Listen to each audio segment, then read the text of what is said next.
The quiet after the blast was worse than the blast itself. Let's jump right into this explainer by starting with this incredibly chilling quote from the immediate aftermath of the disaster in Kumamoto. It really sets the tone for everything we're looking at today. When a disaster of this scale strikes, that initial violent shaking of the earth is absolutely terrifying. But it's that eerie, unsettling silence right afterward, when the dust literally settles and you begin to see the true scale of the devastation, that's what leaves a lasting psychological mark on a community. 34. That is the tragic human death toll caused by the violent magnitude 7.1 tremor that struck Japan. And to truly wrap our heads around this, we have to picture the timing. This hit in the pre-dawn hours of Tuesday, July 30th. People were fast asleep in their beds. The sheer suddenness of a quake ripping through a region in the dead of night meant families had zero warning.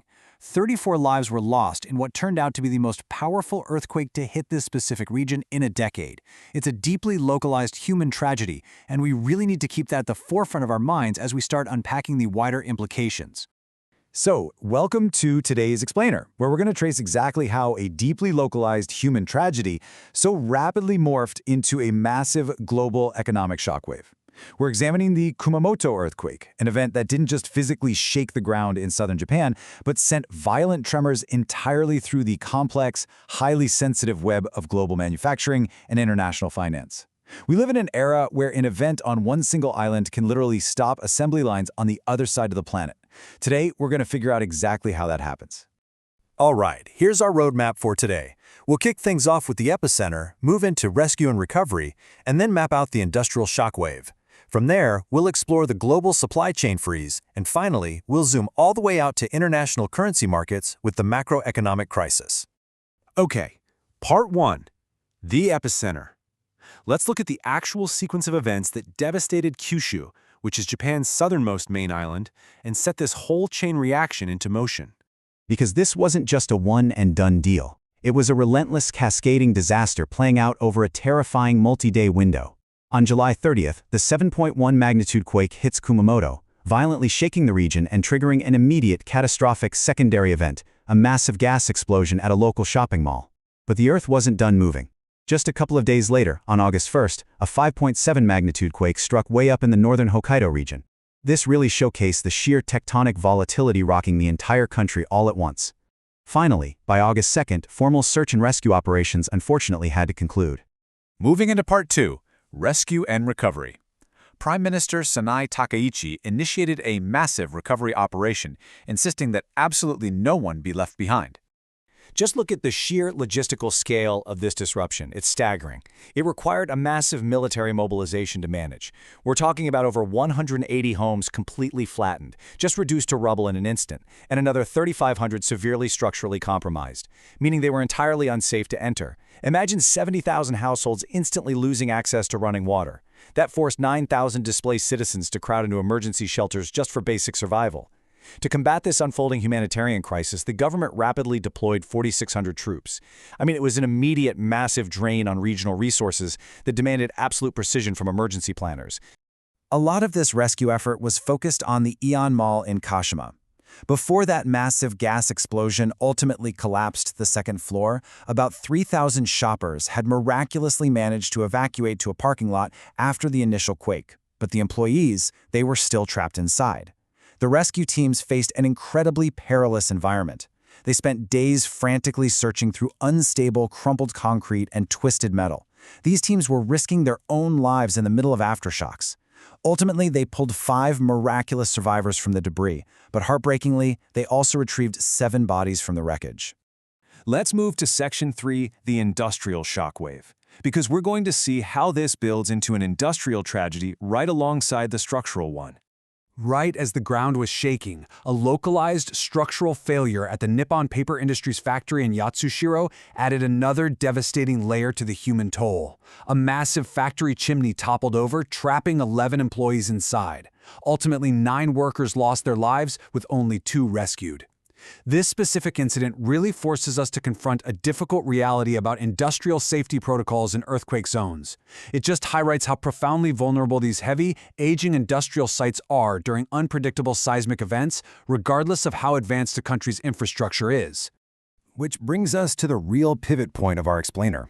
How exactly does a localized earthquake, completely concentrated on one specific island, end up halting global auto production on the other side of the planet? It's kind of a bizarre juxtaposition, right? But to answer this, we have to look really closely at the hyper-optimized, tightly wound geography of modern manufacturing.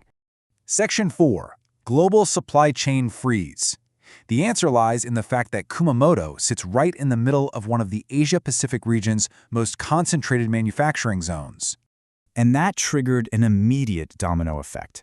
Within hours, actually literal hours of the initial tremor, this stunning list of heavy-hitting automotive giants went totally dark.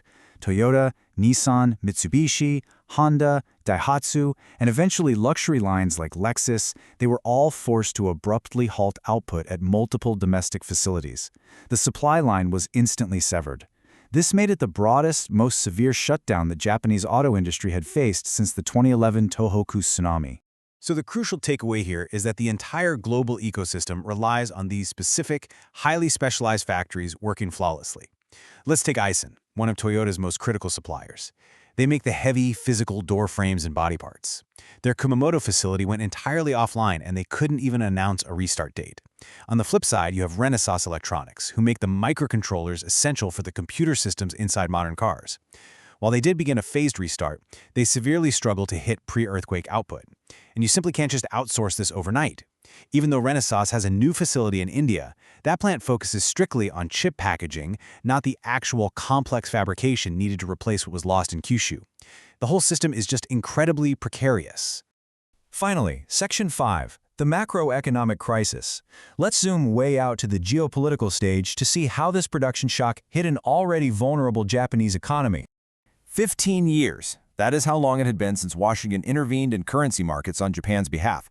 Think about that. Using this metric really underscores the intense, incredibly unusual economic pressure Tokyo was facing, even before the ground began to shake.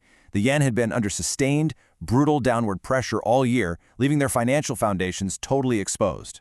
And with the yen under that kind of pressure, a massive production shock in the country's most export-intensive sector forced an unprecedented international financial intervention. The U.S. Treasury ordered a massive $5 to $10 billion intervention to buy Japanese yen directly, trying desperately to stabilize the currency. Now, normally a weak yen is great for exports. It makes Japanese cars cheaper abroad. But with the earthquake freezing auto production, Japan couldn't even capitalize on it. They got all the pain of a weak currency and zero benefit from exports. It made every single economic choice Tokyo had to make exponentially more difficult. But you know, as we analyze these billion-dollar market interventions and calculate supply chain math, we absolutely have to bring it back down to earth. While overseas timelines for car deliveries are measured in months, the timeline for the victims in Kashima, Yatsushiro, and Kumamoto is happening right now. They aren't in some boardroom calculating quarterly losses.